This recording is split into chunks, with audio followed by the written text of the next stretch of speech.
Charly Saldívar, bienvenido a la pantalla de Canal 2 Volcable. ¿Cómo estás?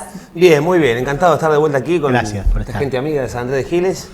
Bien, bien, contento. Así arrancando el año, como se dice, ¿no? El año empieza en marzo. Sí. Así que estamos preparando el año de arranque, sobre todo con la música. Bien, bueno, hoy te traemos acá no para hablar en particular de tu música, sino del legado familiar que trae el apellido Saldívar. Te lo decía fuera de aire y lo digo acá, que te escuché en otra nota, que decías esto, de que son la 7ª generación de Saldívar en Argentina, y que esas 7 generaciones, 6 son músicos. Claro, 6 generaciones de músicos, yo soy la número 5, pero debajo mío están, vendría a ser mis sobrinos segundos, que son los hijos de mi primo, que es misma generación que yo, que también son músicos también, así que ya estamos pisando la sexta. Bien, y si tenemos que hablar de Edmundo Porteño Saldívar, tu abuelo, ¿qué número de generación estamos diciendo? ¿La cuarta? Y la cuarta. La cuarta, ¿por qué? Porque él tenía su bisabuelo, que ya era músico, músico en las primeras radios que existían en Buenos Aires, y el padre de este hombre ya tocaba instrumentos, vivía en Rauch, en provincia de Buenos Aires, y ya se puede decir que también era músico. Participaba en esa época, se hacía muchos serenatas, no había radio y demás. Entonces era famoso allá en Rauche Saldívar haciendo serenatas. Así que sí, venimos de una familia de músicos. El sábado pasado se conmemora el Día del Carnavalito, bien lo decías vos. Otro año más del fallecimiento de Edmundo. Falleció el 7 de febrero de 1978 en Buenos Aires. A muy corta edad, realmente 61 años tenía cuando murió. Tuvo un pequeño problema en una válvula de la cabeza. Lo operaron y bueno, al final lo tuvieron que volver a operar y quedó en la operación. Pero bueno, dejó un montón de música y un montón de amigos y una carrera que fue corta, porque él compone el Humoboqueño a los 24 años y muere a los 61. Fue corta, pero tiene cerca de 300 canciones grabadas en Sadaic, registradas. Y ha tocado de todo, ha tocado jazz, bossa nova, tocó con Troilo en el Cuarteto Estable, con Roberto Grela, íntimo amigo de Mundo Rivero. Realmente impresionante la carrera hasta al tener tan poca edad como ha hecho tantas cosas, ¿no? Siento igual que en esa época la edad era diferente, ¿viste? Que ya una persona a los 30 era un señor adulto, hecho y derecho, que hoy en día estamos vestidos de Terians, ¿no? Que es lo que está de moda ahora. Charly, bueno, vos decías esto de que la fecha del Día del Carnavalito es en homenaje a tu abuelo, Edmundo, que es el creador de nada más y nada menos el famoso Humahuaqueño, que acá lo decíamos, se parece que es una canción como obligatoria de la escuela. Nadie pasa por la escuela primaria sin haber bailado el Carnavalito, el Humahuaqueño alguna vez. Y también leía que él escribe esa canción sin haber ido a Humahuaca, o sea, como desde la ciudad de Buenos Aires. Es cierto, sí. Edmundo la compone. Él tenía un trabajo estable, entró a los 17 años a la radio. Hoy Radio Nacional, Maipú 555, en ese momento el edificio pertenecía a Radio del Mundo.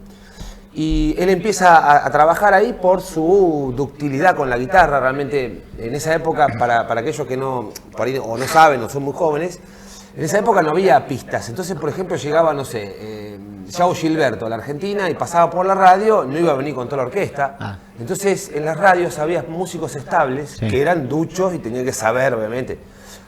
Repasaban algo antes con el cantor y entonces acompañaba a 5, 6, 7, 8, hasta 10 números por día de diferentes cantores, lo cual eso fue una escuela tremenda para él. Y lo del Humahuaqueño es cierto, él lo compone, él vivía en Riobamba y Santa Fe, y de ahí se tomaba un tranvía que lo llevaba a inmediaciones de la radio, ahí por calle Reconquista. Y él, una vez que iba para la radio, se inspira en el freno del tranvía y empieza a armar lo que es el ritmo con el estuche de la guitarra sentadito en el tranvía.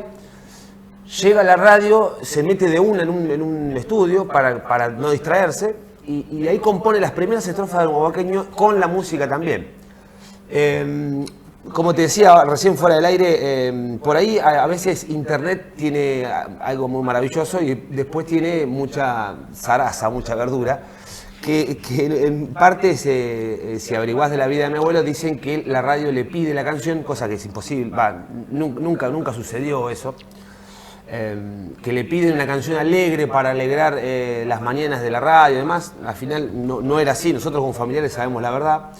Edmundo Saldívar, si bien no conoce la quebrada de Humahuaca físicamente, la conocía a través de criarse en una familia de eruditos. Realmente el padre era muy amigo de Ricardo Rojas, de Leopoldo Lugones, y en su casa, en Ramos Mejía, se juntaban todos los viernes y hacían una especie de tertulia. Tertulias, claro, se usaba mucho eso. Las famosas tertulias, y donde venían, bueno, Leopoldo, venía Ricardo Rojas, poetas, cantores, pintores, y entre ellos, a todo esto, para ponerlo en contexto, Edmundo Saldívar, hijo, el autor del Carnavalito, tenía 6, 7 años en esa época, cuando se gestaban esas reuniones en su casa.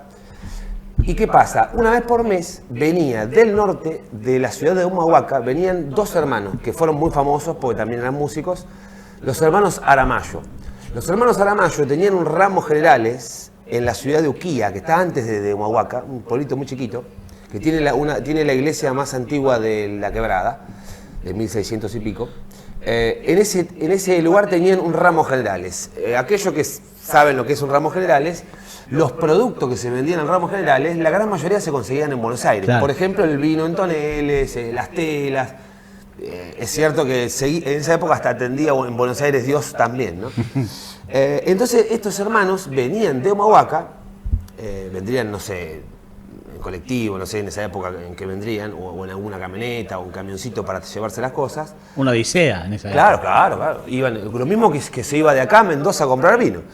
Entonces, en esas reuniones, mi bisabuelo los invitaba a estos 2 hermanos Aramayo, los había conocido y demás, y él era una especie de relaciones públicas en Buenos Aires, ¿no? Entonces lo hablaba con el tipo de la bodega, el fraccionador de vino, le daba una mano para que se vuelvan con todos los productos, y los invitaba a estas tertulias. ¿Qué pasa? Los hermanos Aramayo, bien humahuaqueños, venían con charango, quena y sicu, porque se sabía que había músicos, entonces ellos traían su música norteña. Y de ahí fue que a los 6 años, Edmundo Saldívar le siembran la semilla del Carnavalito. O sea que mi abuelo a los 24 años, cuando compone el Carnavalito, sabía perfectamente cómo era el ritmo, sabía perfectamente las regiones del ritmo, sabía perfectamente la métrica y sabía perfectamente cómo se tocaban los instrumentos del norte. No fue que casualidad que soñó y se levantó y se lo humahuaqueño. Es imposible, es como si, no sé, alguien quiere hacer un tango de la nada y nunca tuvo nada que ver, o sea, tenés que tener un poco de conocimiento, ¿no? Y sí. Desde ahí fue que él ahonda en el folclore, compone canciones, ya tenía cerca de 60, 70 canciones para el 1941 que compone el humahuaqueño, y en una mañana se inspira a esas melodías que tenía en su cabeza desde chico, se inspira para componer el humahuaqueño. Sí, y nace en Buenos Aires sin haber visitado él el norte nunca. Nunca, ni antes de morir tampoco nunca fue. No, sí, claro. Recién él lo registra en el 41 y en el 1943 viaja para allá y conoce, o sea, como si te lo pone en retina a todo lo que él había pensado, que fíjense ustedes que es la música más representativa del norte argentino, incluso del sur de Bolivia también. Lo que me llama mucho la atención es lo que me decís que se inspiró en el freno del tranvía. Sí. ¿Qué le habrá llamado la atención? ¿Qué ritmo tiene el freno del tranvía? Sí, ¿no? Carnavalito. Claro, obvio. Mirá, yo te digo la verdad, yo nunca me subí en tranvía. Esto es cierto. He visto alguno que otro en Yo sí, esos que había ahí en caballito turístico. Aparentemente, cuando llegaba a la esquina, el tranvía empezaba a frenar, no sé qué freno tenía, pero tiraban de una piola, y hacía clan, clan, clan, clan, clan, clan, clan, clan, clan, y tenía que frenar. Entonces, evidentemente, a él, yo creo que soy músico que él encuentra el ritmo. El ritmo ahí, claro. El ritmo ahí. No, el tranvía no hacía llegando hasta Carramán. No, claro. Claro, no tocaba Kenal también. Qué exótico ese tranvía. Claro, un tranvía musical. Entonces, claro, se inspira el ritmo y es evidente que la música la tenía ya adentro, ¿no? Sí, obvio. A muchos nos pasa eso, a veces que tienes una melodía que te acompaña durante años y en un momento la viste y la plasmaste. Y eso es lo que pasó al mundo, sí. Ahora, la letra también es de tu abuelo. Sí, claro que sí. Ahora, a ver, siendo un porteño, tiene ahí algunas palabras que son quechua, cholitay, por ejemplo, sí, ¿no? Sí, claro. ¿Cómo te he incorporado también ese léxico, no? Porque también los Aramayo, que venían una vez por mes, como te contaba, le traían muchos libros. Él era un estudioso realmente de la música. Y lo vivía sin haber estado, ¿no? Es como que... Aparte que yo pienso que él debe haber querido plasmar en la letra también algo bien representativo, porque hay una cosa que es genial, que él plasma, que es llegando hasta el carnaval. Es cierto, el carnaval no es una fiesta esporádica que aparece. No, tiene sus instancias para llegar al carnaval. El juego de comadre, de compadre, bueno, y tantas desentierro del diablo y demás. Entonces, claro, llegando en el norte tiene un contexto totalmente distinto a lo que es acá en la llanura, ¿no? Claro. No, sí, es la antigua fiesta de que después, bueno, era pagana y sabemos perfectamente que se fueron pegando las fechas por una cuestión religiosa. La cuestión está que él compone con léxico de allá y la melodía es muy pegadiza. Sí, terrible. Muy pegadiza. Tal es así que es la canción argentina con más versiones de todas en el mundo. Mirá. Sí, la única que se arrimó fue Despacito, hace unos años. Impensado. Pero bueno, pero lo que no tiene Despacito es las cantidades de traducciones. El humahuaqueño tiene más de 1.700 traducciones. Se ha tocado en dialecto. Por ejemplo, solamente en Italia tiene como 30 grabaciones diferentes con diferentes dialectos italianos, que hay muchísimos dialectos. Nosotros pensamos los tanos, pero no. El del norte no entiende el del sur y así. Sí, verdad. En Francia se grabó muchísimo. Hay versiones en israelita, en Israel, perdón, en hebreo. Hay también japonés, chino, tailandés, árabe. Realmente es una cosa de locos. Impensado, me imagino. Sí, impensado. Que algo así tan simple tenga tanta trayectoria. Charly, me interesa esto de la fiesta que se lleva a cabo en Humahuaca. Entiendo que este año vos no estuviste, pero sí parte de tu familia estuvo ahí acompañando el 4º Festival del Carnavalito. Sí. ¿Cómo surgió el armar esta fiesta del Carnavalito? Entiendo que ustedes están ahí también acompañando como familia. Sí. Entiendo que también la propulsa el municipio de allá. Claro que sí. Mirá, la historia de hace 4 años es que el mundo muere en el 78 en Buenos Aires y recién en el año 1983 lo trasladan a la ciudad de Humahuaca para descansar bajo las estrellas del cielo humahuaqueño, que era lo que él había puesto en una canción, ¿no? Él quería estar descansando ahí, había elegido ese lugar. Entonces, trámites burocráticos y demás, se puede llevar los restos de él para allá y desde ese día, desde el año 83, se festeja el Día del Carnavalito en Humahuaca. O sea, ese día se le brinda homenaje al autor de la canción más conocida, ¿no? Y que le dio tanto a la quebrada, porque esto también hay que decirlo. Yo soy familiar directo y bueno, no queda muy bien, pero el humahuaqueño le dio oportunidad a muchísima gente, ni hablar de Jaime Torres, por ejemplo. Claro.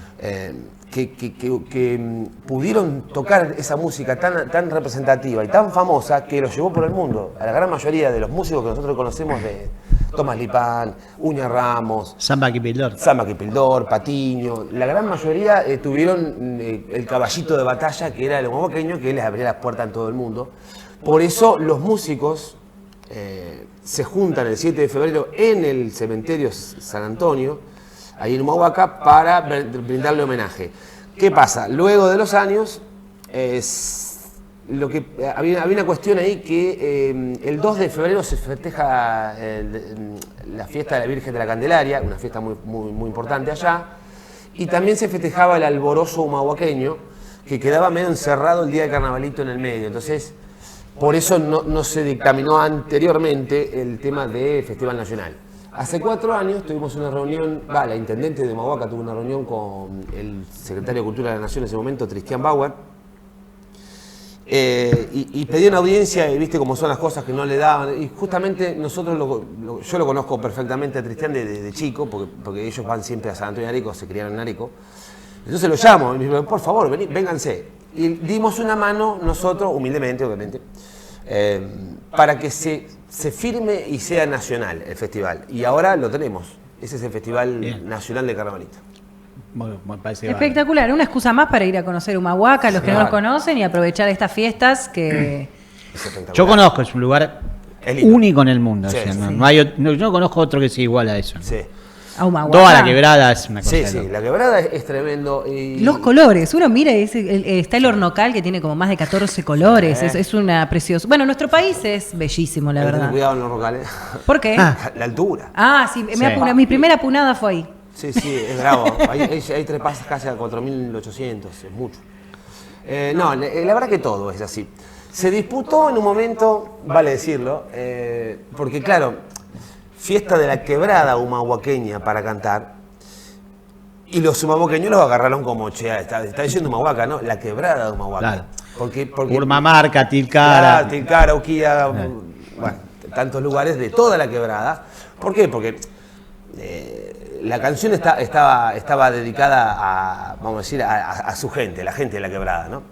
Y así fue que el Mundo en el 41 compone esta canción famosísima. Vale decir también, porque por ahí la gente que no conoce, me gusta contarle cómo es la historia verdadera, el Mundo no solamente compone el moboqueño, tiene 24 carnavalitos, aparte del moboqueño, que yo lo reconozco, los 24 son mejores musicalmente y mucho más, ¿cómo decirte? Más importante musicalmente que el moboqueño. Sí.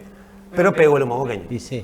Viste que siempre en los discos de los artistas la canción, el hit nunca es la mejor canción. Es cierto, es verdad. Es la que elige la gente. Es la que pega. Pero tienen algo en común, la melodía simple y pegadiza. Con eso es muy probable que llegue y el Mundo lo logró. Fíjate que tiene esas notas que son... es muy... Sí, no hay forma, eso, parece no obligatorio de la escuela, no hay forma que uno no conozca el carnavalito. Acá se usan, son muchísimos, las hinchadas de fútbol, ¿cuántas usan el moboqueño para cantarlas? Además es referencial, porque vos decís, che, ¿conocés el carnavalito? Que por ahí es un baile, por ahí. Sí. Y lo primero que te referencia es un moboqueño. El carnaval, uno arranca así. Claro, es cierto. Es cierto, muchos pensaban que el género carnavalito lo había inventado el mundo. No es así, no, ya existía. Claro. El carnavalito es un desprendimiento del huayno peruano. Sí. El huayno peruano vendría a ser la madre de eso. Después está el taquirari boliviano, que también se emparenta, pero el carnavalito se desprende y se hace local. Es realmente de la ciudad de Humahuaca el carnavalito, el género. Y el baile también. Y sabemos perfectamente que eso viene del baile de la cinta, de un montón de bailes anteriores, pero en Humahuaca sí, si vos te fijás de dónde proviene el género carnavalito, es plenamente humahuaqueño argentino. Si bien tiene parentesco, es como la polca paraguaya con el chamamé correntino. Y bueno, es un poquito más rápida la polca, es parecida, sí, son parientes, pero el chamamé es correntino. Y el carnavalito es jujeño. Bien, Charly, muchísimas gracias por haber venido. Gracias por contarnos esta historia. Encantado, cuando quieran estoy para contarle otra. Ya te llamaremos, muchas gracias.